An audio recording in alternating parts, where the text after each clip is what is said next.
Complexo de inferioridade é apenas uma desculpa.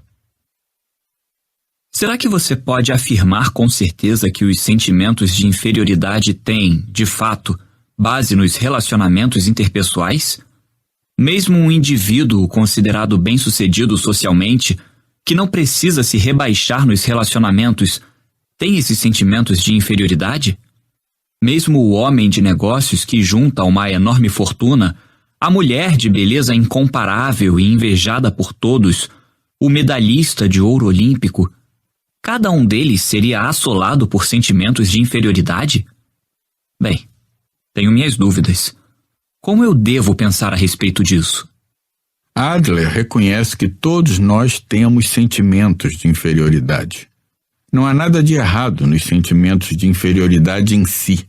E por que as pessoas têm esses sentimentos para começo de conversa? Acho que é preciso entender toda a situação a partir de determinada ordem. Em primeiro lugar, as pessoas entram neste mundo como seres impotentes e têm o desejo universal de escapar desse estado de impotência. Adler chamou isso de busca da superioridade. Busca da superioridade? Pense nisso simplesmente como esperança de melhorar ou busca de um estado ideal. Por exemplo, um bebê aprende a se equilibrar sobre duas pernas. Ele tem o desejo universal de aprender a língua e melhorar. E todos os avanços da ciência no decorrer da história humana também se devem a essa busca da superioridade. Tudo bem. E aí? A contraparte disso é o sentimento de inferioridade. Todos estão na condição de querer melhorar, que é a busca da superioridade. A pessoa acalenta diferentes ideais ou metas e avança na direção deles. Mas, quando não atinge seus ideais, passa a abrigar uma sensação de inferioridade. Por exemplo, existem chefes de cozinha que, por mais inspirados e realizados que se tornem, são sempre assolados pelo tipo de sentimento de inferioridade que os faz pensar: ainda não sou bom o suficiente, preciso evoluir na arte de cozinhar, etc. É verdade. Adler está dizendo que a busca da superioridade e o sentimento de inferioridade não são doenças, mas estimulantes ao empenho e ao crescimento normais, saudáveis. Usado da forma correta, o sentimento de inferioridade também pode promover o empenho e o crescimento. O sentimento de inferioridade é uma espécie de plataforma de lançamento? É isso aí. A pessoa tenta se livrar do sentimento de inferioridade e segue em frente. Nunca estamos satisfeitos com a situação atual. Ainda que seja um único passo, a pessoa quer progredir, quer ser mais feliz. Não há absolutamente nada de errado nesse tipo de sentimento de inferioridade. O problema é que certas pessoas perdem a coragem de dar um passo à frente e não conseguem aceitar que a situação pode ser mudada se fizerem esforços realistas. Pessoas que nem sequer se mexem, elas simplesmente desistem e dizem coisas do tipo: eu não sou bom o suficiente mesmo, ou ainda que eu tentasse, não teria a menor chance. Bem, isso é verdade, não resta dúvida. Se o sentimento de inferioridade é forte, em geral a pessoa se torna pessimista e diz: eu não sou bom o suficiente mesmo. É assim que funciona o sentimento de inferioridade. Não, isso não é um sentimento de inferioridade, é um complexo de inferioridade. Um complexo? Mas isso não é igual a sentimento de inferioridade? Cuidado! Atualmente a palavra complexo é usada como sinônimo de sentimento de inferioridade. Você ouve as pessoas dizendo: tem um complexo por causa das minhas pálpebras. Ou ele tem um complexo por causa da sua educação. Esse tipo de coisa. Esse é um uso equivocado do termo. Basicamente, complexo refere-se a um estado mental anormal, formado por um grupo de emoções e ideias, e isso não tem nada a ver com o sentimento de inferioridade. Por exemplo, existe o complexo de Édipo, expressão criada por Freud e usada para descrever a atração anormal do menino pela mãe ou da menina pelo pai. Sim, as nuances da anormalidade são especialmente fortes quando o complexo tem a ver com a mãe ou com o pai. Pela mesma razão, é fundamental não confundir sentimento de inferioridade com complexo de inferioridade e considerar os dois coisas totalmente diferentes. Na prática, qual é a diferença entre os dois? Não há nada de particularmente errado no sentimento de inferioridade em si. Agora você entende isso, certo? Como diz Adler, o sentimento de inferioridade pode estimular o esforço e o crescimento. Por exemplo, se alguém tivesse um sentimento de inferioridade em relação à sua instrução e pensasse, tenho uma deficiência nos estudos, por isso vou ter que me esforçar mais que os outros.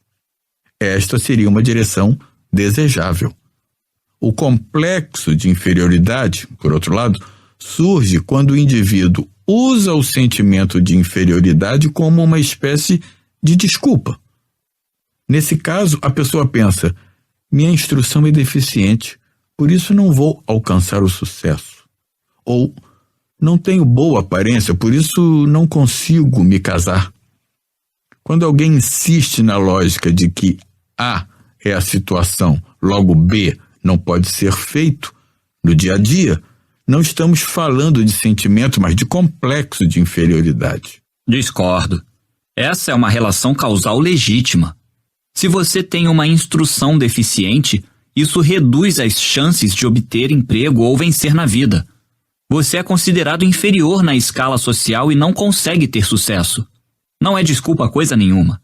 É um fato objetivo, certo? Não, você está errado. Como? Onde estou errado? O que você está chamando de relação causal é algo que Adler define como causa e efeito aparente. Quer dizer, você se convence de que existe uma relação causal onde não existe. Outro dia um homem me disse, tenho dificuldade para me casar porque meus pais se divorciaram quando eu era criança. Segundo a etiologia freudiana, atribuição de causas, o divórcio dos pais dele foi um grande trauma que claramente havia afetado seu ponto de vista sobre o casamento. Adler, porém, com a posição da teleologia, a atribuição de propósito, rejeita esse argumento e considera que existe aí uma relação de causa e efeito aparente. Mesmo assim, a realidade é que um bom nível de instrução facilita o sucesso na sociedade. Pensei que você soubesse como funciona o mundo. A verdadeira questão é como a pessoa enfrenta essa realidade. Se você pensa, tenho uma deficiência no meu nível de instrução, por isso não sou capaz de alcançar o sucesso.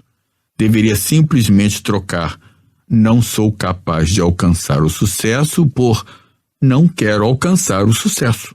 Não quero alcançar o sucesso? Que tipo de raciocínio é esse? Acontece que é assustador dar um passinho que seja à frente.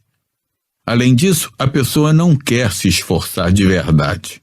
Não quer mudar a ponto de sacrificar os prazeres que curte agora. Por exemplo, o tempo gasto se divertindo. Em outras palavras, você não está equipado com a coragem de mudar seu estilo de vida. É mais fácil deixar as coisas como estão, ainda que você tenha algumas queixas ou limitações. Os arrogantes têm sentimentos de inferioridade. Pode ser, mas... Além disso, você tem um complexo de inferioridade em relação à sua instrução e pensa, minha instrução é deficiente, por isso não vou alcançar o sucesso. Se você inverter a lógica, o raciocínio poderá ser, se eu fosse bem instruído, poderia alcançar o sucesso.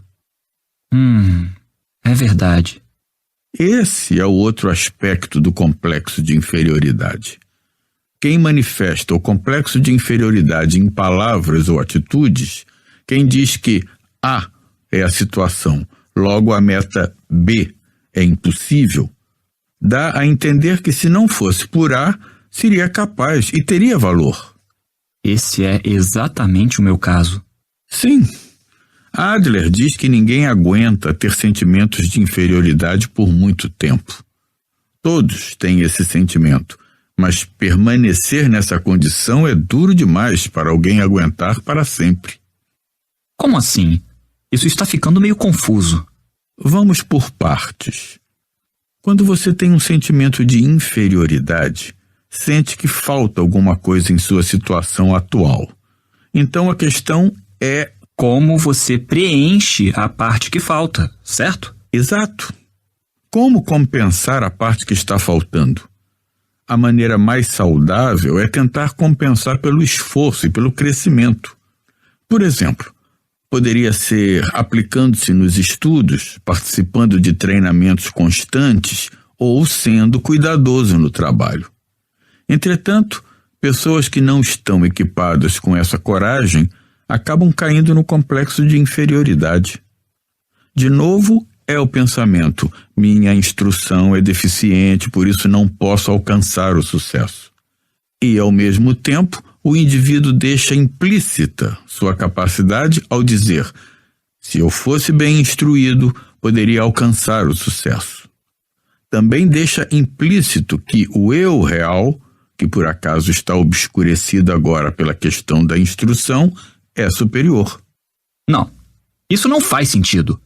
O segundo ponto que você levantou vai além do sentimento de inferioridade. É mais uma bravata do que qualquer outra coisa, certo? Certo.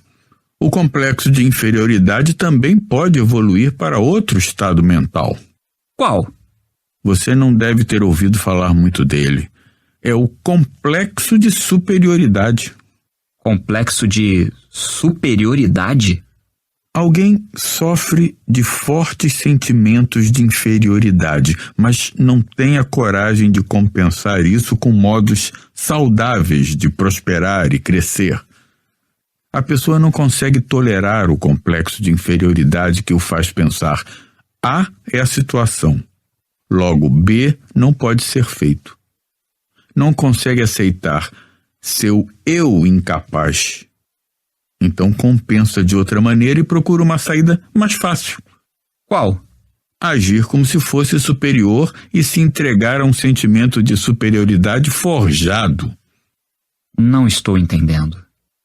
Um exemplo conhecido é o daquela pessoa que vive uma vida de mentira.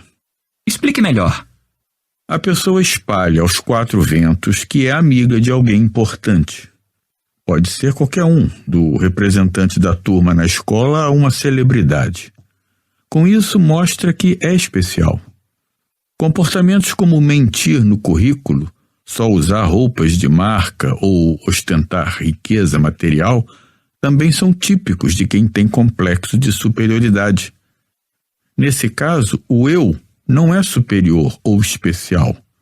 Você está apenas fazendo seu eu parecer superior, associando-o a uma autoridade.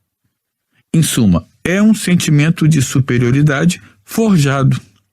E na base disso existe um forte sentimento de inferioridade? Claro!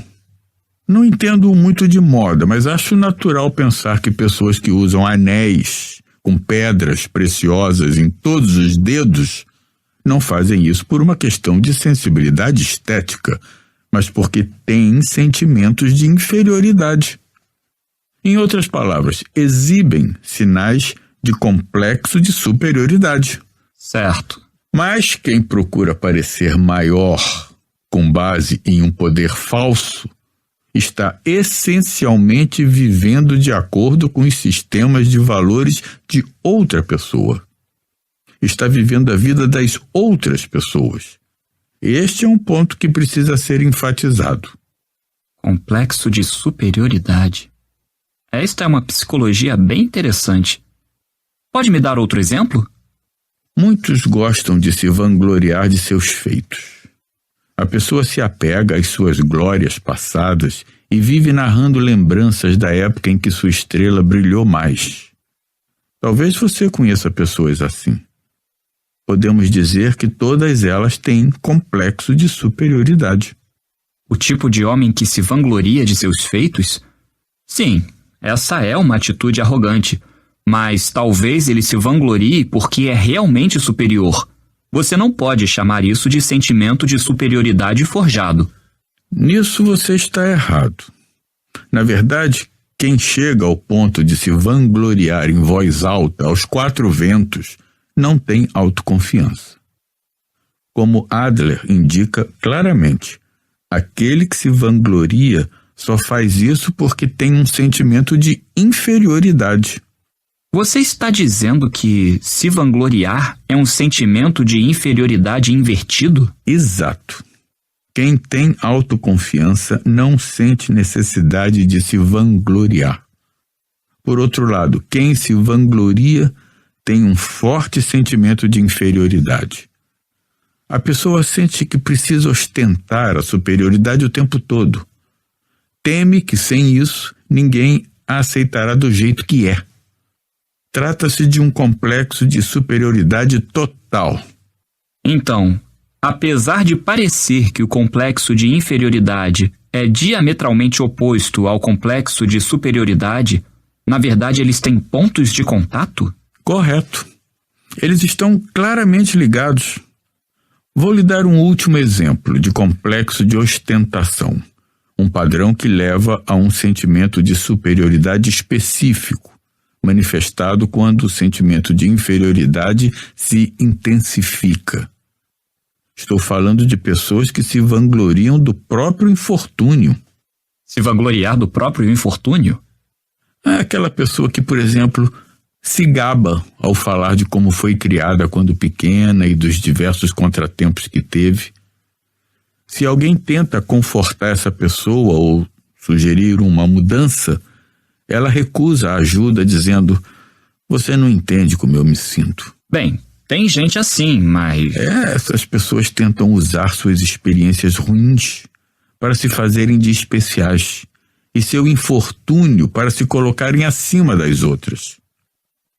Vamos pegar minha baixa estatura, por exemplo. Digamos que pessoas gentis me digam: "Você não precisa se preocupar com isso." Ou "A altura não tem nada a ver com os valores humanos." Se eu as rejeitasse e dissesse: "Vocês acham que entendem o que as pessoas baixas passam, hein?" Ninguém mais diria nada. Tenho certeza de que todos à minha volta começariam a me tratar como se eu estivesse a ponto de explodir e lidariam comigo com cautela. Tem razão. Com isso, minha posição passa a ser superior à das outras pessoas e posso me tornar especial. Muitos tentam ser especiais adotando esse tipo de atitude quando estão doentes ou feridos ou angustiados por causa de uma decepção amorosa. Então, essas pessoas revelam o sentimento de inferioridade e tiram proveito dele? Sim, usam o próprio infortúnio para tentar controlar o outro. Quando elas contam como estão infelizes e como têm sofrido, na verdade tentam preocupar as pessoas à sua volta, família e amigos, por exemplo, e controlar a fala e o comportamento delas. Muitas vezes, as pessoas de quem eu falei no início, que se trancam no quarto, se entregam a sentimentos de superioridade, tirando proveito de seu infortúnio. O próprio Adler observou: na nossa cultura, a fraqueza pode ser bem forte e poderosa. A fraqueza é poderosa? Adler diz: na verdade, se nos perguntássemos quem é a pessoa mais forte na nossa cultura, a resposta lógica seria o bebê. O bebê domina e não pode ser dominado. O bebê domina os adultos com sua fraqueza, e é por causa dessa fraqueza que ninguém consegue controlá-lo. Nunca tinha ouvido esse ponto de vista. Claro que quando a pessoa magoada diz: "Você não entende como eu me sinto", geralmente existe uma certa dose de verdade. Ninguém é capaz de entender perfeitamente os sentimentos da pessoa que está sofrendo. Mas, enquanto ela continuar tirando proveito do próprio infortúnio para ser especial, sempre precisará dele. O jovem e o filósofo haviam abordado uma série de tópicos de discussão: o sentimento de inferioridade, o complexo de inferioridade e o complexo de superioridade. Embora fossem claramente palavras-chave da psicologia, as verdades que elas continham eram muito diferentes dos significados imaginados pelo jovem. Mesmo assim, algo soava errado para ele. De tudo isso que ele falou, o que está sendo difícil de aceitar? Deve ser a parte introdutória, a premissa que está me deixando em dúvida. O jovem calmamente abriu a boca para falar. A vida não é uma competição. Acho que ainda não captei bem a ideia.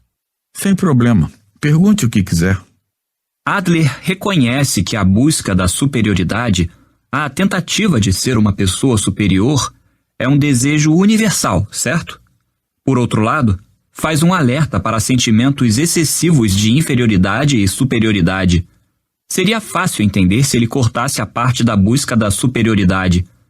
Minha pergunta é, afinal, o que devemos fazer? Reflita sobre essa questão nos seguintes termos. Quando nos referimos à busca da superioridade, costumamos pensar nela como o desejo de ser superior às outras pessoas, como o desejo de subir mais alto, mesmo que isso signifique pisar na cabeça dos outros. É como subir uma escada e ir empurrando as pessoas para fora do caminho a fim de chegar ao topo. Claro que Adler não defende esse comportamento. Pelo contrário, ele diz que no mesmo campo de jogo, algumas pessoas vão adiante e outras seguem atrás, como se aproveitassem o caminho trilhado. Guarde essa imagem na mente. Embora a distância percorrida e a velocidade da caminhada sejam diferentes, todos estão se movendo no mesmo plano. A busca da superioridade é a mentalidade de dar um passo à frente com os próprios pés, e não a mentalidade da competição que requer ser superior às outras pessoas. Então a vida não é uma competição? Exatamente. Basta continuar avançando sem competir com ninguém. E claro que ninguém precisa ficar se comparando aos outros. Não, isso é impossível. Nós sempre vamos nos comparar às outras pessoas, aconteça o que acontecer. É exatamente daí que nasce o sentimento de inferioridade, certo? O sentimento de inferioridade saudável não nasce da comparação com os outros, mas com o nosso próprio eu ideal. Mas veja bem, somos todos diferentes. Sexo, idade, conhecimentos, experiência, aparência, não existem duas pessoas iguais. Devemos ver com bons olhos o fato de que os outros são diferentes de nós. E que não somos idênticos, mas somos iguais. Não somos idênticos, mas somos iguais? Exato. Todos somos diferentes. Não confunda essa diferença com bom e ruim, superior e inferior. Quaisquer que sejam nossas diferenças, somos todos iguais. Nenhuma distinção de nível entre as pessoas. Em termos idealistas, pode ser. Mas estamos tentando ter uma discussão honesta sobre a realidade, certo? Você realmente diria, por exemplo, que eu, um adulto e uma criança que ainda não sabe fazer conta, somos iguais? Em termos da quantidade de conhecimentos e experiências e da responsabilidade que cada um pode assumir, claro que há diferenças. A criança pode não saber amarrar o sapato direito, resolver equações complicadas ou assumir as responsabilidades de um adulto quando surgem problemas. Porém, nada disso deve ter relação com os valores humanos. Minha resposta é a mesma. Os seres humanos são todos iguais, mas não idênticos. Então você está dizendo que uma criança deve ser tratada como um adulto crescido? Não. Em vez de tratar a criança como um adulto ou como uma criança, devemos tratá-la como um ser humano. Você deve interagir com a criança com sinceridade, da mesma forma que trataria outro ser humano igual a você. Vamos mudar a pergunta. Todas as pessoas são iguais. Estão no mesmo campo de jogo nivelado. Mas existe uma disparidade, não acha? Aquelas que avançam são superiores, e aquelas que perseguem as que estão na dianteira são inferiores. Assim, no final temos o problema da distinção entre superior e inferior, certo? Errado. Não importa se alguém está tentando andar na frente ou atrás dos outros. É como se todos estivéssemos nos movendo por um espaço plano, sem eixo vertical. Não andamos para competir com alguém. O valor está em tentar evoluir em relação ao que somos agora. Você se libertou de todas as formas de competição? Claro. Não penso em conquistar status ou me distinguir e vivo a vida como um filósofo forasteiro sem qualquer ligação com a competição mundana. Isso significa que você caiu fora da competição? Que, de algum modo, aceitou a derrota? Não. Eu me retirei de lugares que estão preocupados com vitória e derrota. Quando tentamos ser nós mesmos, a competição inevitavelmente atrapalha. Negativo. Isso não passa de um argumento de um velho cansado. Jovens como eu precisam subir pelo próprio esforço em meio à tensão da competição. Eu só consigo me superar porque tenho um rival correndo ao meu lado. O que há de errado em pensar que existe competição nos relacionamentos interpessoais?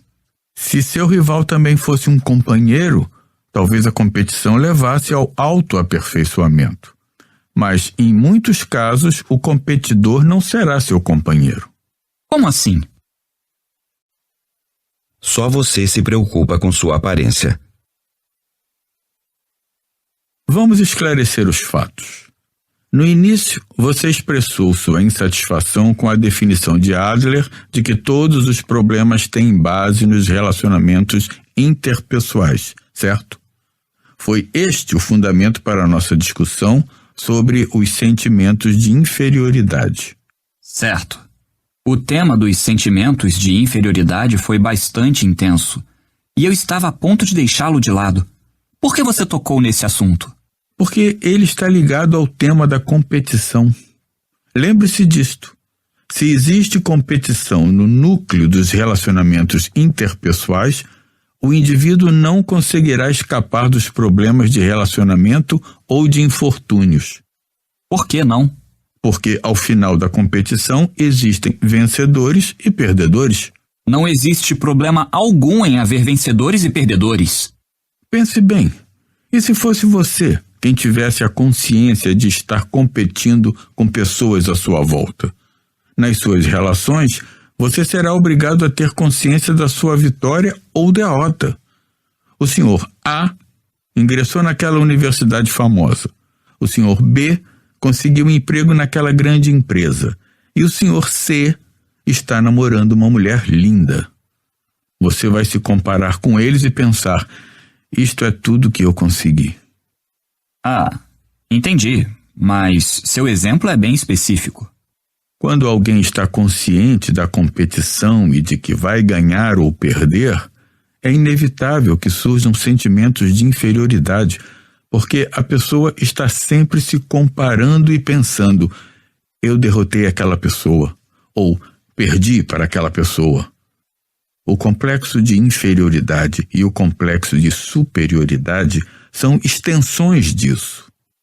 Nesse ponto, que tipo de pessoa você acha que o outro representa para você? Não sei. Um rival, suponho. Não um mero rival. Antes mesmo de perceber, você começa a ver cada pessoa, todos os seres humanos do mundo, como seus inimigos. Meus inimigos? É normal começar a pensar que as pessoas estão sempre encarando você com desprezo e tratando com desdém, que todos são inimigos que nunca devem ser subestimados e estão só esperando a oportunidade de atacar sem mais nem menos. Em suma, que o mundo é um lugar aterrorizante. Inimigos que nunca devem ser subestimados. É com eles que estou competindo? É isso que a competição tem de tão aterrorizante. Mesmo que você não seja um perdedor, mesmo que esteja sempre vencendo, se você se colocou em competição, jamais terá um momento de paz. Você não quer ser um perdedor, e para isso precisa se manter sempre vencendo. Você não pode confiar nos outros. A razão pela qual tantas pessoas não se sentem felizes de verdade, mesmo quando alcançam o sucesso aos olhos da sociedade, é que estão vivendo em competição. Para elas, o mundo é um lugar perigoso, repleto de inimigos. Pode ser, mas... Mas será que as outras pessoas olham tanto assim para você? Estão mesmo de olho em você o tempo todo, aguardando o momento perfeito para atacar? Parece improvável. Um jovem amigo meu, quando adolescente, costumava passar um tempão diante do espelho arrumando o cabelo. Certa vez, quando fazia isso, sua avó disse: "Só você se preocupa com sua aparência." Ele disse que, depois de ouvir isso, ficou bem mais fácil encarar a vida. Isso é uma indireta para mim, não é? Bem, talvez eu veja as pessoas à minha volta como inimigas. Vivo com medo de ser atacado, de ver as flechas voando na minha direção a qualquer momento. Sempre acho que estou sendo observado pelos outros, que estou sujeito a um julgamento rigoroso e vou ser atacado. E deve ser uma reação consciente, como a do adolescente obcecado com o espelho. As pessoas não estão prestando atenção em mim. Mesmo que eu saísse rastejando pela rua, elas nem perceberiam. Mas não sei. Você está dizendo que eu escolhi ter este sentimento de inferioridade, que ele é algum tipo de meta? Isso não faz o menor sentido para mim. Por que não? Tenho um irmão 3 anos mais velho do que eu. Ele é o típico irmão mais velho. Sempre obedece aos pais, vai bem nos estudos e nos esportes, é um exemplo de empenho. E, desde pequeno, eu sempre fui comparado a ele.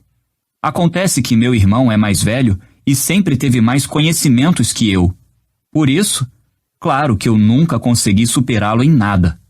Só que nossos pais não estavam nem aí para esse detalhe e nunca me deram o devido reconhecimento. Não importava o que eu fizesse, eles me tratavam como criança, me repreendiam sempre que podiam e viviam me mandando calar a boca. Aprendi a guardar o que sinto para mim mesmo. Passei a vida totalmente mergulhado em sentimentos de inferioridade. Por isso, foi mais do que natural achar que estava competindo com meu irmão. Entendo. Às vezes, eu penso assim: sou como uma planta que cresceu sem receber sol suficiente. Por isso, é natural que eu tenha um forte sentimento de inferioridade. Duvido muito que alguém seja capaz de crescer direito nessas condições. Entendo, realmente entendo como você se sente. Mas agora vamos examinar a competição, levando em conta seu relacionamento com o irmão. Se você não visse o relacionamento com seu irmão e com outras pessoas de forma competitiva, como enxergaria essas pessoas? Bem, meu irmão é meu irmão, e acho que as outras pessoas são outra história. Não. Essas outras pessoas deveriam se tornar suas companheiras com um viés mais positivo. Companheiras? Você disse que não consegue comemorar a felicidade alheia do fundo do coração, certo? Você pensa nos relacionamentos interpessoais como uma competição. Percebe a felicidade das outras pessoas como uma derrota sua, por isso não consegue comemorar. Porém, depois que a pessoa se liberta do esquema de competição, a necessidade de triunfar sobre alguém desaparece. Quando isso acontece, a pessoa também se liberta daquele medo que diz: talvez eu perca. Com isso, torna-se capaz de comemorar a felicidade alheia do fundo do coração. Ela também pode se tornar capaz de contribuir ativamente para a felicidade do outro. O companheiro é aquele que está sempre disposto a ajudar o outro em momentos de necessidade. Agora chegamos à parte importante.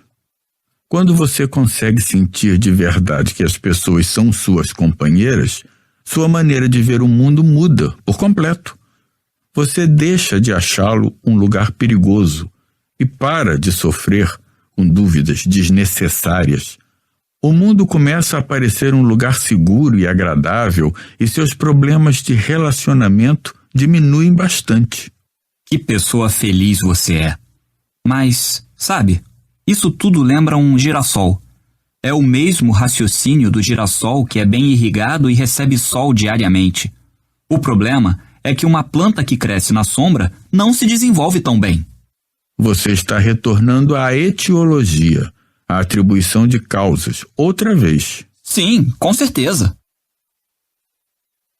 Criado por pais rigorosos, desde criança o jovem tinha sido oprimido e comparado com o irmão mais velho. Suas opiniões nunca eram ouvidas, e de vez em quando ele era alvo de comentários agressivos, como o de que era um péssimo irmão caçula. Incapaz de fazer amigos até na escola, o jovem passava o recreio na biblioteca, que se tornou seu único local de refúgio. Levou os primeiros anos de vida assim, como um verdadeiro refém da etiologia. Se não tivesse sido criado por aqueles pais, se não tivesse aquele irmão mais velho, e se não tivesse estudado naquela escola, poderia ter tido uma vida mais promissora. O jovem vinha tentando conversar com toda a calma, mas nesse momento seus muitos anos de sentimentos contidos explodiram. Da luta pelo poder à vingança. Toda essa conversa sobre teleologia e coisa e tal é pura enganação. O trauma é uma realidade e as pessoas não conseguem se libertar do passado. Tenho certeza de que você tem noção disso. Não podemos usar uma máquina do tempo para retornar ao passado.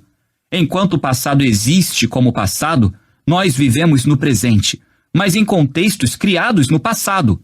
Se alguém tratasse o passado como algo que não existe, estaria negando toda a vida vivida.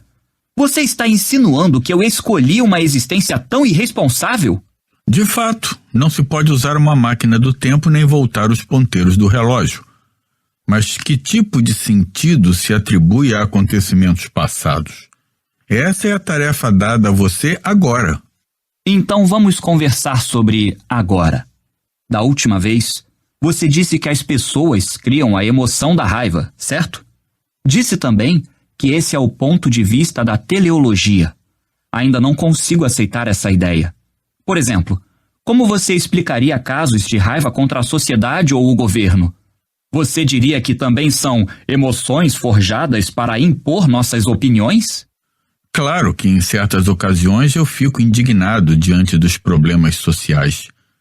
Mas eu diria que, em vez de um surto de emoção, trata-se de indignação baseada na lógica. Existe uma diferença entre raiva pessoal, ressentimento pessoal e indignação com as contradições e injustiças da sociedade, indignação moral. A raiva pessoal passa rápido, já a indignação moral perdura. A raiva, como expressão de um ressentimento pessoal, não passa de uma ferramenta para fazer os outros se submeterem a você. Está dizendo que ressentimentos pessoais e indignação moral são coisas diferentes? São completamente diferentes. Porque a indignação moral vai além dos nossos interesses pessoais. Então vou perguntar sobre os ressentimentos pessoais. Com certeza, até você se zanga às vezes, certo? Vamos supor que alguém o xingue sem motivo. Você não ficaria irritado? Não, não ficaria. Sem essa, seja honesto. Se alguém me xingasse na minha cara, eu refletiria sobre a meta oculta da pessoa. Ainda que você não seja diretamente agressivo, quando se sentir zangado diante das palavras ou da conduta de outra pessoa, leve em conta que ela está desafiando você para uma luta pelo poder. Uma luta pelo poder? Isso. Por exemplo, uma criança provocará um adulto com várias travessuras e malcriações. Em muitos casos, fará isso para chamar atenção, mas vai parar antes de deixar o adulto zangado de verdade. Mas se ela não para antes de o adulto ficar irritado, sua meta é entrar numa briga. Por que ela iria querer se meter numa briga? Ela quer vencer. Quer provar seu poder vencendo. Não entendi. Pode me dar exemplos mais concretos? Digamos que você e um amigo estão conversando sobre a situação política atual. Em pouco tempo, o bate-papo vira uma discussão acalorada e nenhum dos dois está disposto a aceitar diferenças de opinião. Até que, em determinado momento, a discussão descamba para ataques pessoais. Um diz que o outro é estúpido e, por causa dele, o país não muda, esse tipo de coisa. Se alguém me dissesse isso, eu não aturaria. Nesse caso, qual a meta da outra pessoa? É apenas discutir política? Não, não é. Na verdade, ela acha você insuportável e quer criticá-lo, provocá-lo e mostrar a superioridade dela. Se você se irrita, o momento que ela vinha esperando chegará. E de repente o relacionamento de vocês vai se transformar numa luta pelo poder. Não importa qual seja a provocação, você não pode morder a isca. Discordo. Não há necessidade de evitar briga. Se alguém quer começar uma, não vejo problema em aceitar. Porque o outro sujeito é o culpado. Você pode atacar esse idiota. Veja bem, atacar com palavras. Digamos que você vença a briga e seu adversário dê o braço a torcer. O fato é que a luta pelo poder não acabou aqui. Após a derrota, ele irá correndo para o estágio seguinte. O estágio seguinte? O estágio da vingança. Embora tenha recuado por enquanto, ele vai tramar uma vingança e vai reaparecer com um ato de retaliação em outra situação e de outra forma. Como o que, por exemplo? A criança oprimida pelos pais recorrerá à delinquência. Deixará de ir à escola, cortará os pulsos ou se envolverá em outros atos de autoflagelação. Na etiologia freudiana, isso é considerado simples causa e efeito. Os pais a criaram assim, por isso ela cresceu para ser desse jeito.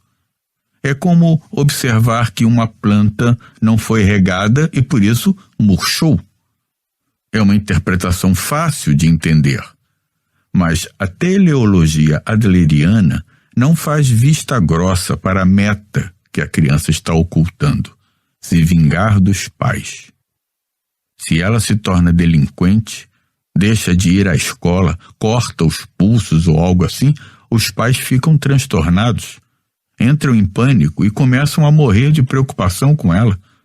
Sabendo que isso vai acontecer, a criança começará a apresentar comportamentos problemáticos. Tudo isso para atingir a meta atual, se vingar dos pais. Não porque está motivada por causas passadas, ambiente familiar. Ela apresenta comportamentos problemáticos para contrariar os pais? Isso mesmo.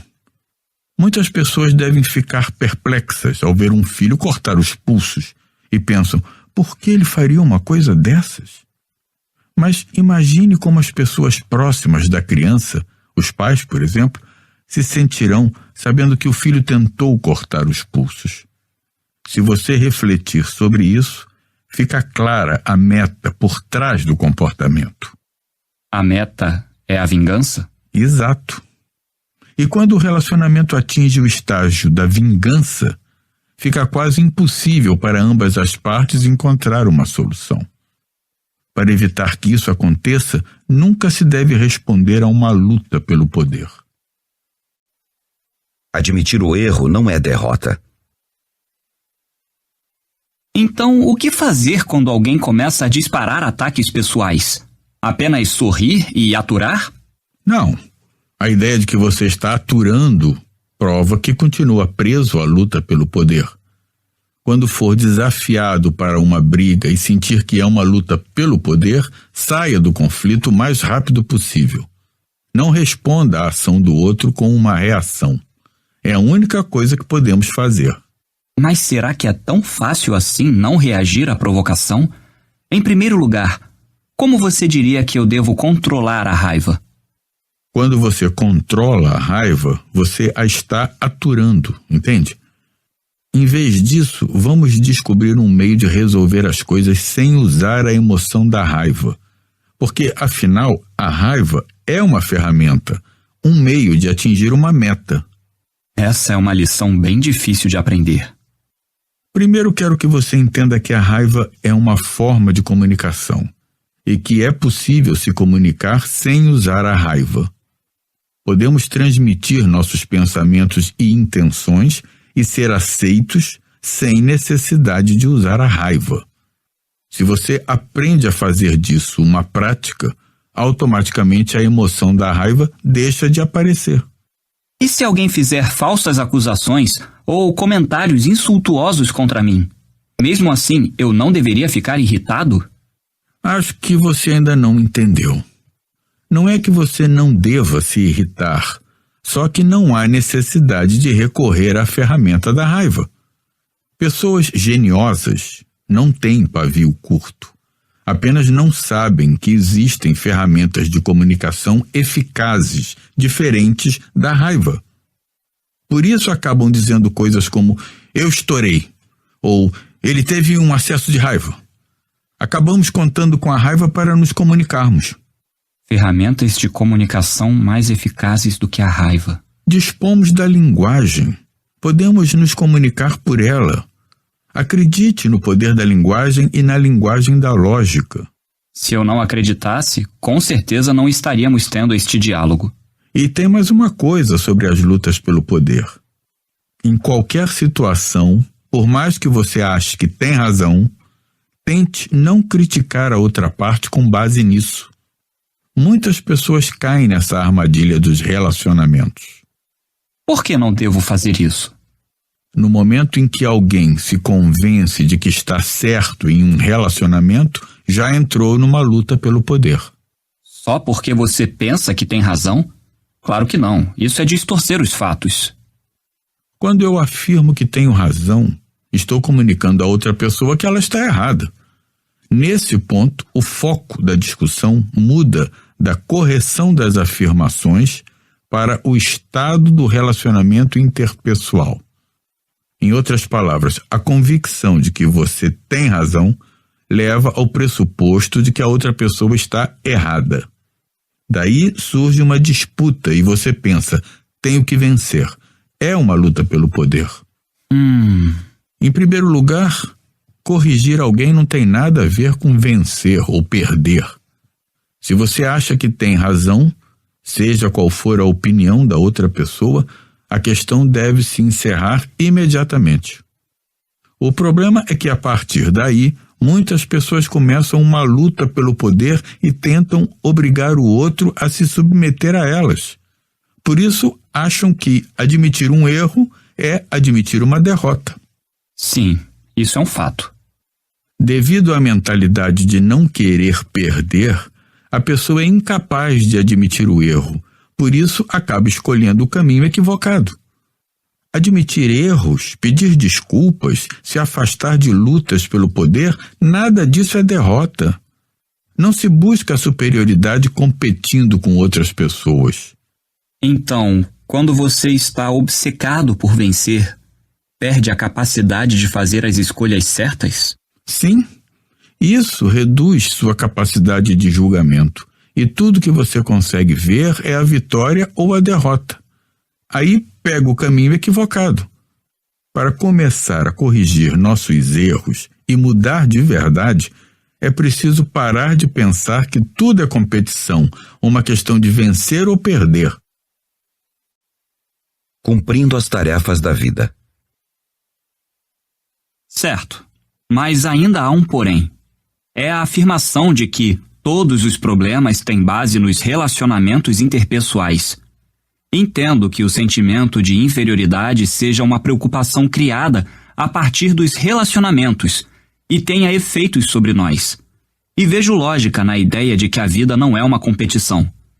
Não consigo ver os outros como companheiros e, em algum lugar dentro de mim, penso neles como inimigos. Isso está bem claro. Mas o que me intriga é: por que Adler dá tanta importância aos relacionamentos? Por que chega ao ponto de dizer que todos os problemas são baseados neles? A questão dos relacionamentos interpessoais é tão importante que, por mais ampla que seja a abordagem, nunca parece suficiente. Da última vez eu disse, o que lhe falta é coragem de ser feliz. Você se lembra? Eu não esqueceria mesmo que tentasse. Então por que você vê as outras pessoas como inimigas e por que não consegue pensar nelas como suas companheiras? É porque você perdeu a coragem e está fugindo de suas tarefas da vida. Minhas tarefas da vida? Sim, este é um ponto crucial. Na psicologia adleriana existem objetivos claros traçados para o comportamento e a psicologia do ser humano. Que tipos de objetivos? Primeiro, existem 2 objetivos para o comportamento: ser autossuficiente e viver em harmonia com a sociedade. Depois, os objetivos para a psicologia que respalda esses comportamentos são a consciência de que eu tenho a capacidade e a consciência de que as pessoas são minhas companheiras. Só um minuto. Estou anotando. Então, existem 2 objetivos para o comportamento: ser autossuficiente e viver em harmonia com a sociedade. E existem 2 objetivos para a psicologia que respalda esses comportamentos: a consciência de que eu tenho a capacidade e a consciência de que as pessoas são minhas companheiras. Ok, entendo que este é um tema crucial. Ser autossuficiente como indivíduo enquanto se vive em harmonia com as pessoas e a sociedade. Parece de acordo com tudo o que discutimos até aqui. E esses objetivos podem ser alcançados se enfrentarmos o que Adler denomina tarefas da vida. O que são tarefas da vida? Vamos voltar à infância para pensar na palavra vida. Durante a infância, somos protegidos pelos pais e podemos viver sem precisar trabalhar. Mas chega um momento em que devemos nos tornar autossuficientes. Não podemos depender dos pais para sempre. E, claro, também é preciso ser autossuficiente no sentido emocional e no sentido social. Também é preciso se engajar em alguma forma de trabalho que não se limita à definição estrita de trabalhar em uma empresa. Além disso, no processo de crescimento, você começa a ter todo tipo de relacionamentos de amizade. Claro que a partir daí é possível desenvolver um relacionamento amoroso, que pode até levar ao casamento. Caso isso aconteça, você começará um relacionamento matrimonial e, se tiver filhos, nascerá um relacionamento entre pai e filho. Adler distinguiu 3 categorias de relacionamentos interpessoais que surgem desses processos: tarefa do trabalho, tarefa da amizade e tarefa do amor, e referiu-se a todas juntas como tarefas da vida. Essas tarefas são nossas obrigações como membros da sociedade? Ou seja, trabalho, pagamento de impostos, etc? Não. Pense nelas somente em termos de relacionamentos. Quer dizer, a distância e a profundidade de nossos relacionamentos. Adler às vezes usava a expressão 3 laços sociais para enfatizar este ponto. A distância e profundidade de nossos relacionamentos interpessoais? As tarefas da vida são os relacionamentos interpessoais que um indivíduo é obrigado a enfrentar ao tentar viver como um ser social. São realmente tarefas, pois não existe alternativa senão enfrentá-las. Pode ser mais específico? Primeiro, vejamos a tarefa do trabalho.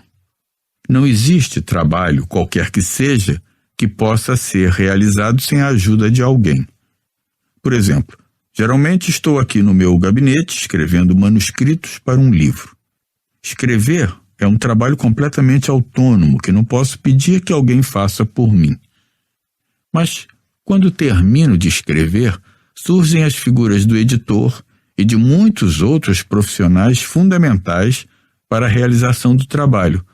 desde pessoas que lidam com o projeto e a impressão do livro, até o pessoal da distribuição e das livrarias. Um trabalho que possa ser realizado sem a cooperação de outras pessoas é, em princípio, impossível. Em termos gerais, acho que sim. Entretanto, quando observamos os relacionamentos interpessoais do trabalho do ponto de vista da distância e da profundidade, podemos concluir que são os que apresentam menos obstáculos. Eles têm o objetivo comum de obter bons resultados, e isso é fácil de entender. Portanto, as pessoas podem cooperar umas com as outras, ainda que nem sempre se deem bem. Até certo ponto, elas não têm alternativa. Quando um relacionamento se forma somente com base no trabalho, volta a ser um relacionamento com um estranho quando o horário do expediente acaba ou a pessoa muda de emprego. Sim, é verdade. E as pessoas que fracassam nesse estágio dos relacionamentos são jovens que nem estudam, nem trabalham, ou pessoas que vivem confinadas em casa e não saem por nada. Hã? Espere aí. Você está dizendo que elas não procuram trabalhar porque querem evitar os relacionamentos interpessoais associados ao trabalho e não porque simplesmente não querem trabalhar ou se recusam a realizar trabalhos braçais? Deixando de lado a questão de as pessoas estarem ou não conscientes disso, os relacionamentos interpessoais estão no núcleo das relações de trabalho. Por exemplo, um homem envia seu currículo para todas as vagas que encontra e até é entrevistado, mas recebe não atrás de não. Isso fere seu orgulho. Ele começa a refletir sobre qual o sentido de trabalhar se precisa passar por essas situações. Outro homem comete um erro grave no trabalho. A empresa vai perder uma fortuna por causa dele. Desesperado, como se estivesse mergulhado na escuridão, ele não consegue se imaginar indo para o trabalho no dia seguinte.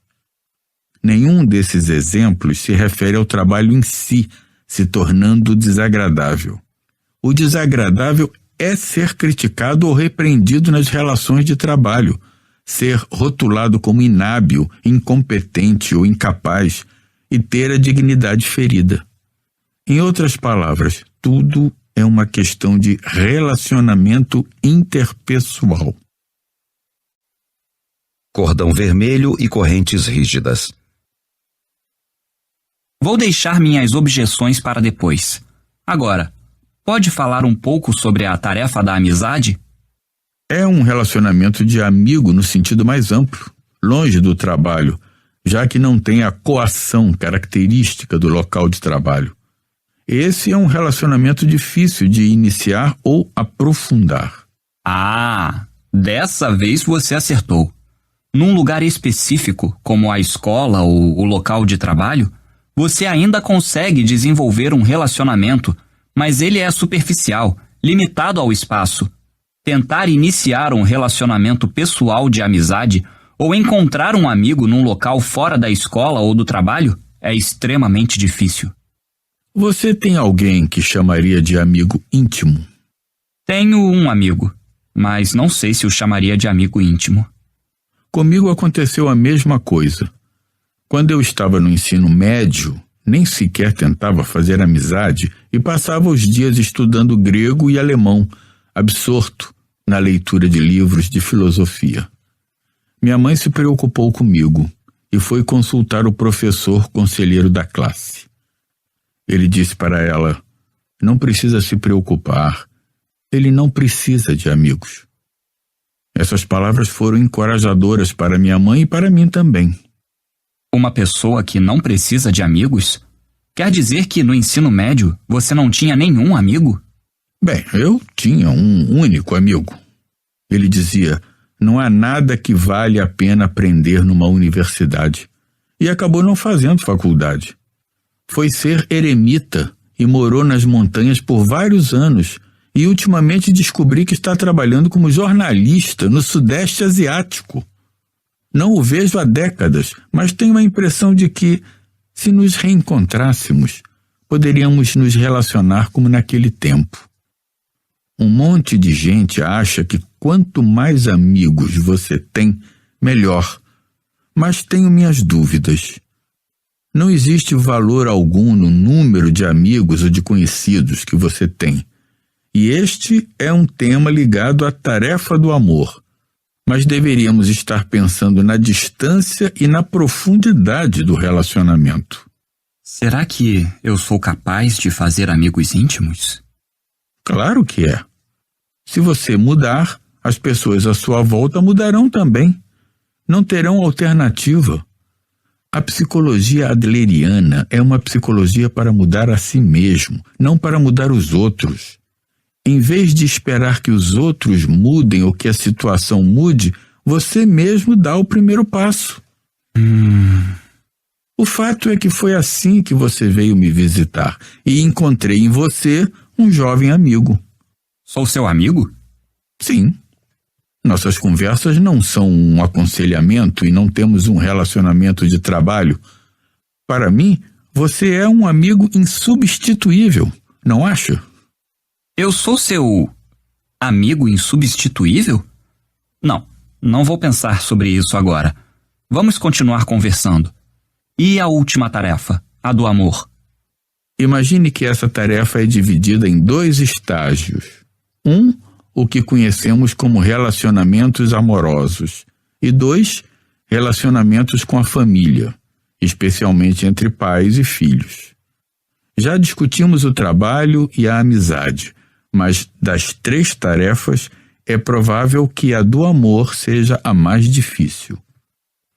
Quando um relacionamento de amizade se transforma em amor e os amigos se tornam namorados, o discurso e a conduta que eram naturais entre amigos talvez não sejam mais permitidos.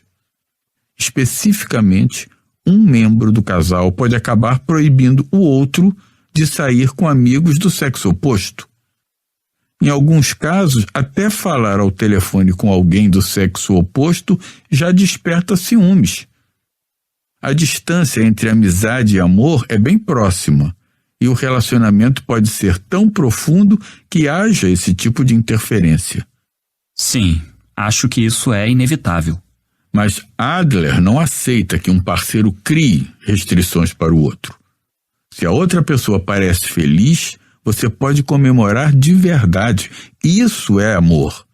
Relacionamentos em que as pessoas restringem uma à outra acabam desmoronando. Espere. Seu argumento pode levar à valorização da infidelidade. Porque, nesse caso, se um parceiro tem um caso e está feliz, em tese, você deve comemorar. Não me refiro a alguém tendo um caso.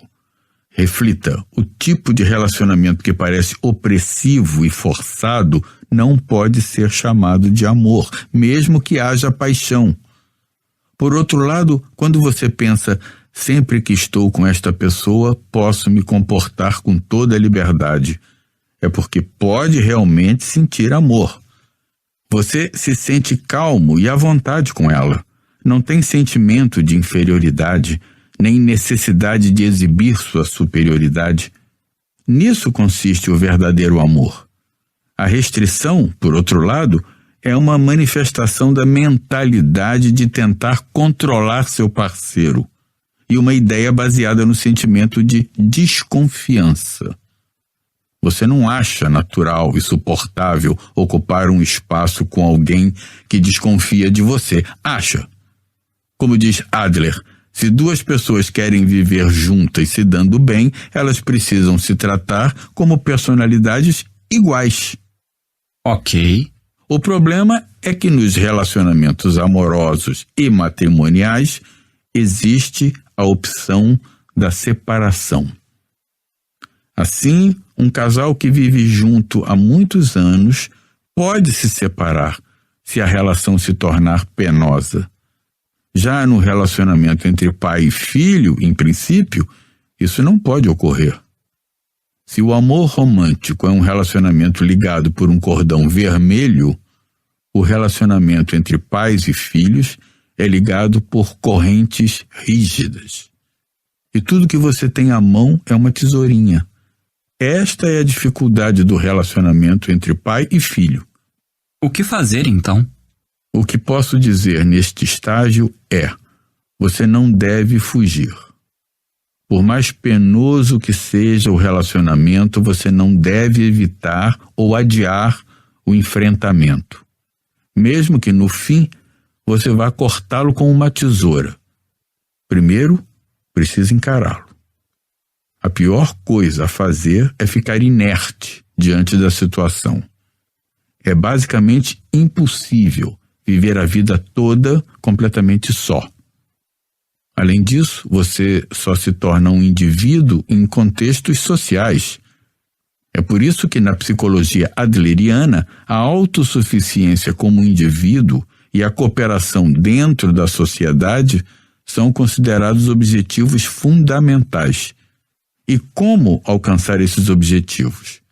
Segundo Adler, é preciso vencer as 3 tarefas: do trabalho, da amizade e do amor. As tarefas dos relacionamentos interpessoais que qualquer pessoa precisa enfrentar. O jovem continuava com dificuldade para entender o verdadeiro significado das tarefas. Não se deixe seduzir pela mentira da vida.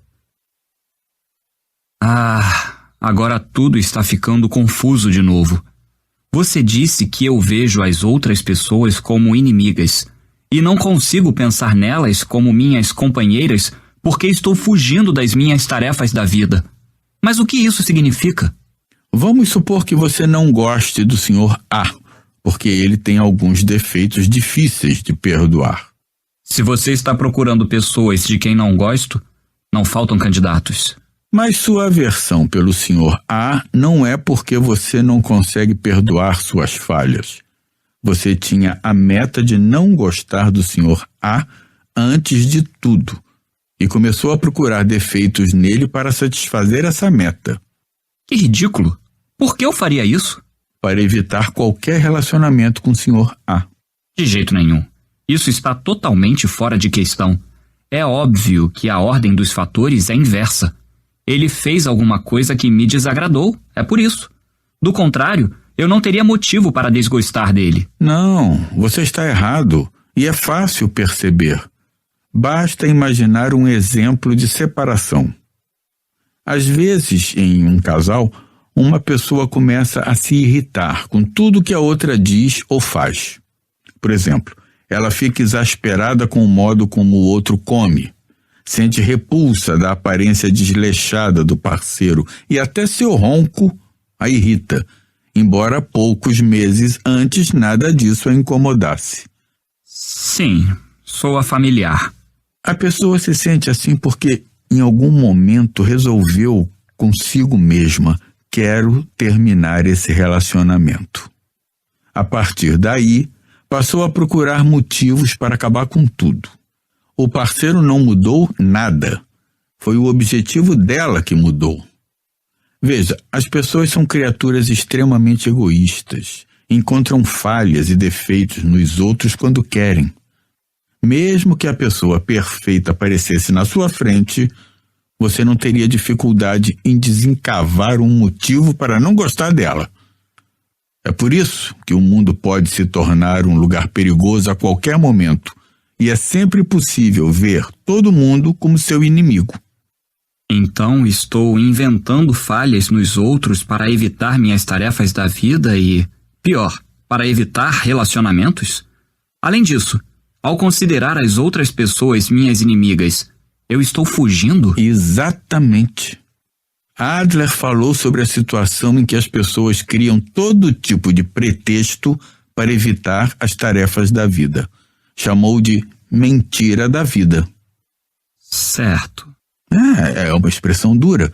Você transfere a responsabilidade pela sua situação para outra pessoa. Foge das suas tarefas da vida, dizendo que tudo é culpa dos outros ou do seu ambiente. É exatamente o que acontece na história que contei da estudante com medo de corar. Você mente para si e para as pessoas à sua volta. Pensando bem, mentira da vida é uma expressão bem dura. Mas como você pode concluir que estou mentindo? Você não sabe nada sobre o tipo de pessoas com quem convivo ou o tipo de vida que eu levo, sabe? É verdade. Não sei nada sobre o seu passado. Nem sobre seus pais ou seu irmão mais velho. Só sei uma coisa. O quê? O fato de que foi você quem decidiu seu estilo de vida e ninguém mais. Ah. Se seu estilo de vida fosse determinado por outras pessoas ou pelo seu ambiente, com certeza seria possível transferir a responsabilidade. Mas somos nós que escolhemos nosso estilo de vida. Está claro quem é o responsável. Você quer me condenar, mas está chamando as pessoas de mentirosas e covardes e dizendo que é tudo minha responsabilidade. Você não deve usar o poder da raiva para desviar o olhar. Este é um ponto bem importante. Adler nunca discute as tarefas da vida ou mentiras da vida em termos de bom e ruim. Não devemos discutir a moral ou o bem e o mal, mas a questão da coragem. Lá vem você de novo falando em coragem. Pois é. Mesmo que você esteja evitando suas tarefas da vida e se prendendo às suas mentiras da vida, não é por ser uma pessoa má. Não se trata de ser condenado de um ponto de vista moralista. É apenas uma questão de coragem. Da psicologia da posse à psicologia da prática. Então, no fim das contas, você está falando sobre coragem? Da última vez, você disse que a psicologia adleriana é uma psicologia da coragem. Devo acrescentar que a psicologia adleriana não é uma psicologia da posse, mas uma psicologia do uso. Aí entra aquela sua afirmação anterior. Não é aquilo com que nascemos, mas o uso que fazemos desse equipamento. Isso. Obrigado por lembrar. A etiologia freudiana é uma psicologia da posse, que acaba chegando ao determinismo. Já a psicologia adleriana é uma psicologia do uso, e é você quem toma as decisões. A psicologia adleriana é uma psicologia da coragem e, ao mesmo tempo, uma psicologia do uso. Nós, humanos, não somos tão frágeis a ponto de estarmos à mercê dos traumas etiológicos, causa e efeito. Do ponto de vista da teleologia, nós escolhemos nosso caminho e nosso estilo de vida. Temos esse poder. Mas, sendo bastante franco, não tenho autoconfiança para superar meu complexo de inferioridade. E você pode até dizer que se trata de uma mentira da vida, mas provavelmente eu nunca vou conseguir me libertar dele. Por que pensa assim? Talvez o que você está dizendo esteja correto. Na verdade, tenho certeza de que está, e coragem é de fato o que me falta. Consigo aceitar a mentira da vida. Interagir com pessoas me assusta. Não quero me ferir em relacionamentos interpessoais. Também quero adiar as tarefas da vida. Por isso, tenho todas essas desculpas preparadas. Sim, é tal como você diz. Mas o que você está explicando não seria uma espécie de espiritualismo? Tudo o que você está dizendo é: você perdeu a coragem. Você precisa recuperar a coragem. Não é diferente de alguém que acha que está dando um conselho quando se aproxima, dá um tapinha no seu ombro e diz: se anima! Embora eu esteja fracassando exatamente porque não consigo me animar. Você está dizendo que gostaria que eu indicasse alguns passos específicos? Sim, por favor. Eu sou um ser humano. Não sou uma máquina. Me disseram que me falta coragem, mas não posso simplesmente ganhar uma carga de coragem como se estivesse enchendo um tanque de combustível. Tudo bem. Mas já está tarde de novo, então vamos continuar outro dia. Você não está fugindo, está? Claro que não. Da próxima vez, provavelmente vamos discutir a liberdade. Não a coragem? Sim, será uma discussão sobre a liberdade, que é essencial ao falarmos de coragem. Por favor, reflita um pouco sobre o que é liberdade.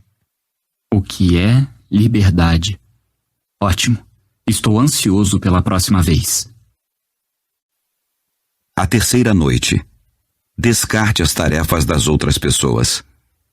2 angustiantes semanas depois, o jovem fez outra visita ao gabinete do filósofo. O que é liberdade? Por que as pessoas não conseguem ser livres? Por que eu não consigo ser livre? Qual é a verdadeira natureza daquilo que está me restringindo? A tarefa que o filósofo tinha atribuído a ele era difícil e parecia impossível achar uma resposta convincente. Quanto mais pensava, mais o jovem começava a perceber a própria falta de liberdade.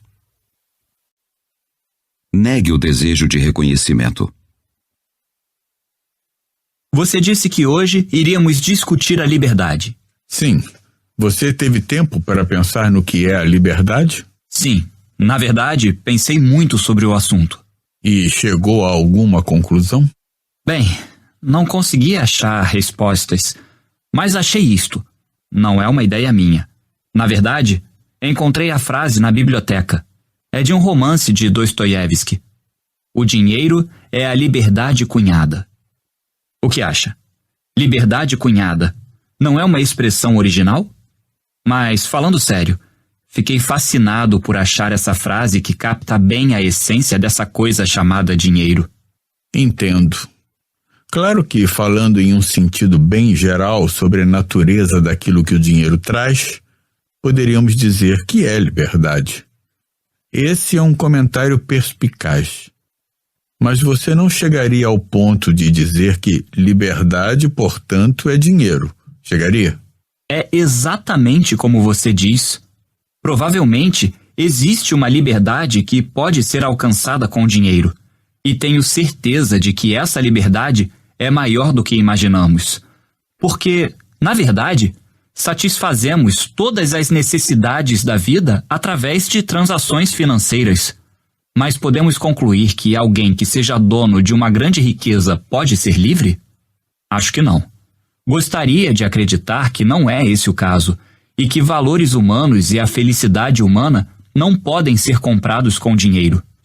Bem, digamos que você tenha alcançado sua liberdade financeira. E, embora tenha ficado rico, não encontrou a felicidade. Nesse momento, que problemas e privações você continuaria tendo? Eu continuaria com problemas nos relacionamentos interpessoais que você vem mencionando. Pensei muito sobre essa questão. Por exemplo, você pode ser muito rico, mas não ser amado por ninguém, não ter companheiros que possa chamar de amigos e não ter ninguém que goste de você. Isso traz uma enorme infelicidade. Outra coisa que não consigo tirar da cabeça é a palavra compromissos. Todos estamos no meio desse emaranhado que chamamos de compromissos. Muitas vezes, temos que manter laços com pessoas com as quais não nos importamos ou precisamos aturar as oscilações de humor daquele chefe horrível. Mas, se você pudesse se libertar desses relacionamentos mesquinhos, imagine como tudo seria fácil. Mas ninguém consegue fazer isso. Aonde vamos, estamos cercados por outras pessoas e somos indivíduos sociais que existem em relações com outros. Não importa o que façamos, não conseguimos escapar da corda grossa dos nossos relacionamentos. Agora eu compreendo a afirmação de Adler. Todos os problemas têm base nos relacionamentos interpessoais. Isso é um grande insight. Esse é um ponto crucial. Vamos nos aprofundar mais um pouco. O que em nossos relacionamentos está nos privando da liberdade? No outro dia, você falou sobre pensarmos nos outros como inimigos ou companheiros. Você disse que, se alguém se torna capaz de ver os outros como companheiros, sua forma de ver o mundo também muda. Isso faz todo sentido. Na última vez que nos encontramos, saí daqui totalmente convencido. Mas aí o que aconteceu? Pensei bem no assunto e percebi que certos aspectos dos relacionamentos não podem ser completamente explicados. Quais, por exemplo? O mais óbvio é a existência dos pais. Nunca consegui pensar nos pais como inimigos. Durante a infância, especialmente, eles eram meus maiores guardiões, me criaram e me protegeram. Nesse aspecto, sou sinceramente grato. Mesmo assim, eles são rigorosos. Na última vez, contei a você que sempre me comparavam ao meu irmão mais velho e nunca ouviam o que eu tinha a dizer. Por outro lado, eles vivem dando palpite na minha vida, dizendo que eu deveria estudar mais, evitar fazer amizade com tais e tais pessoas, pelo menos entrar na faculdade, conseguir determinado emprego e assim por diante. As exigências deles fazem eu me sentir muito pressionado e geram compromissos. E o que você acabou fazendo? Me parece que, até começar a faculdade, nunca consegui ignorar as intenções dos meus pais.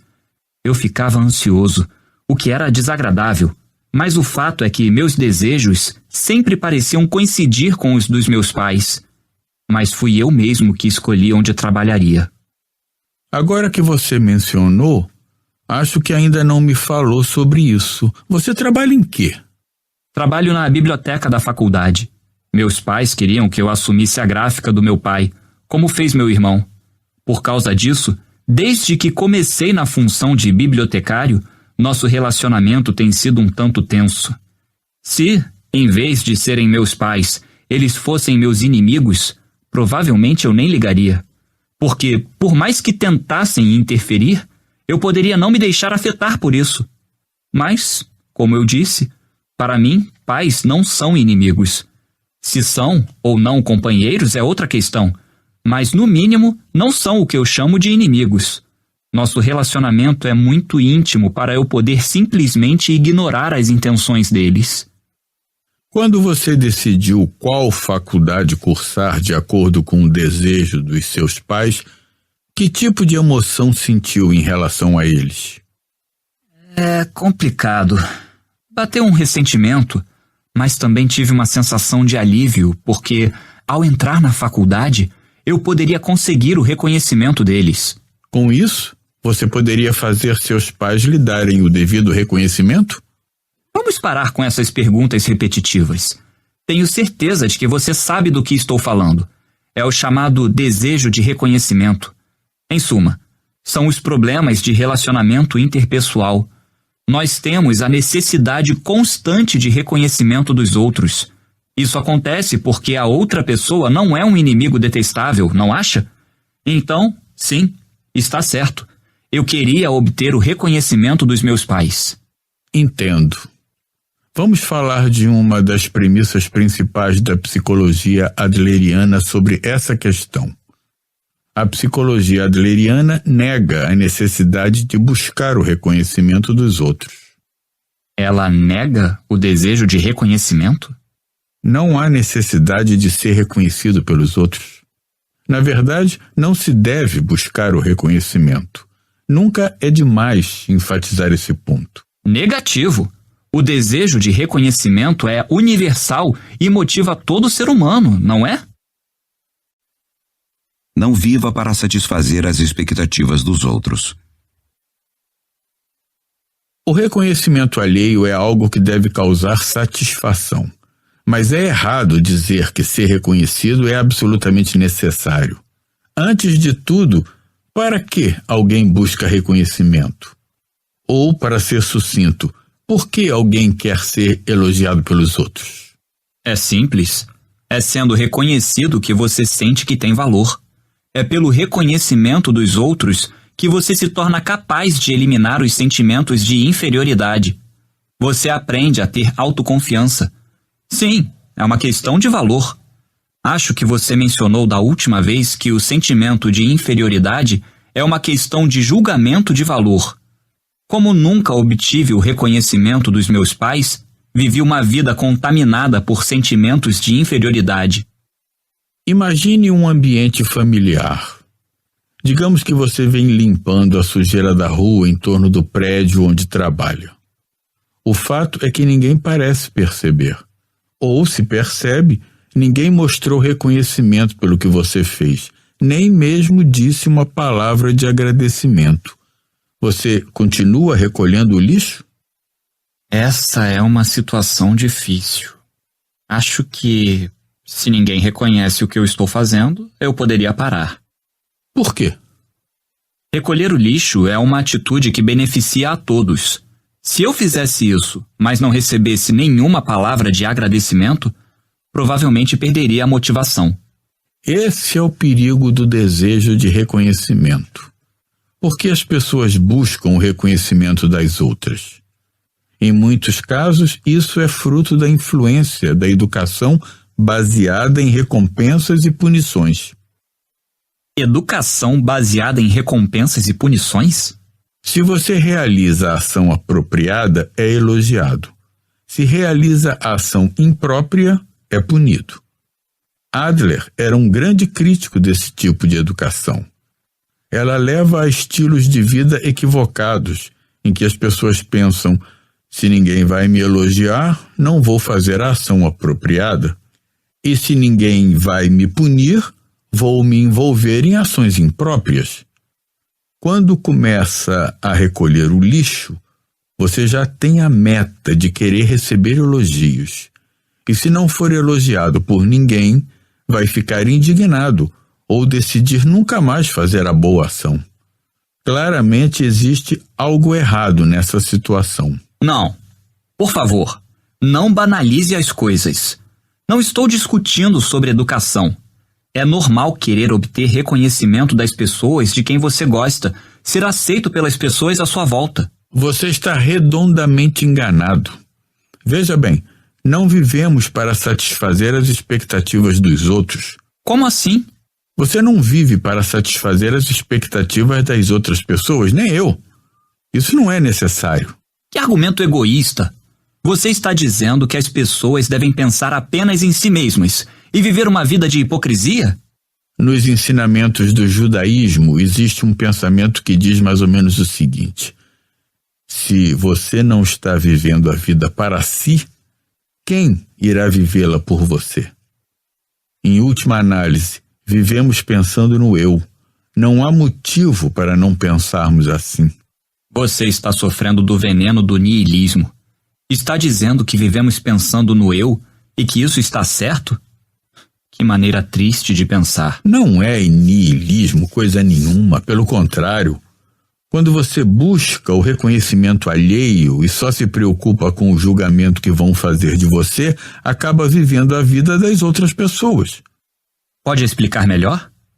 Quando você deseja muito ser reconhecido, acaba vivendo para satisfazer as expectativas das pessoas que querem que você seja isso ou aquilo. Em outras palavras, você joga fora quem realmente é e vive a vida alheia. E lembre-se, se você não vive para satisfazer as expectativas dos outros, as pessoas não vivem para satisfazer as suas. Alguém pode não agir do modo que você gostaria, mas você não deve se irritar com isso. É natural. Não, não é. Esse argumento subverte as bases da nossa sociedade. A verdade é que nós temos o desejo de reconhecimento, mas, para sermos reconhecidos, primeiro temos que reconhecer o outro. É reconhecendo as pessoas e outros sistemas de valores que somos reconhecidos. É com base nessa relação que nossa sociedade se forma. Seu argumento é uma forma de pensar detestável, perigosa, que leva o ser humano ao isolamento e ao conflito. É uma solicitação diabólica que estimula a desconfiança e a dúvida desnecessariamente. Você tem um vocabulário interessante. Não precisa elevar a voz. Vamos pensar juntos. Você tem que obter reconhecimento, senão vai sofrer. Se não obtiver o reconhecimento dos outros e dos próprios pais, não terá autoconfiança. Uma vida assim pode ser saudável? Alguém pode pensar: Deus está observando, portanto, devo acumular boas ações. Mas esta visão e a visão nihilista de que Deus não existe, logo todas as más ações são permitidas, são dois lados da mesma moeda. Mesmo supondo que Deus não exista e que não seja possível obter o reconhecimento divino, continuaríamos tendo de viver esta vida. Na verdade, é para superar o niilismo de um mundo sem Deus que precisamos negar o reconhecimento das outras pessoas. Não me interessa esse papo sobre Deus. Pense de forma mais direta e objetiva sobre a mentalidade das pessoas reais, no dia a dia. E quanto ao desejo de ser socialmente reconhecido, por exemplo, por que alguém quer ascender na hierarquia corporativa? Por que buscar status e fama? Pelo desejo de ser reconhecido como alguém importante na sociedade como um todo, o desejo de reconhecimento. Então, ao conseguir esse reconhecimento, você diria que encontrou a verdadeira felicidade? As pessoas que conquistaram o status social se sentem felizes de verdade? Não, mas isso... Ao tentarem obter o reconhecimento dos outros, quase todos enxergam o ato de satisfazer as expectativas alheias como um meio para esse fim.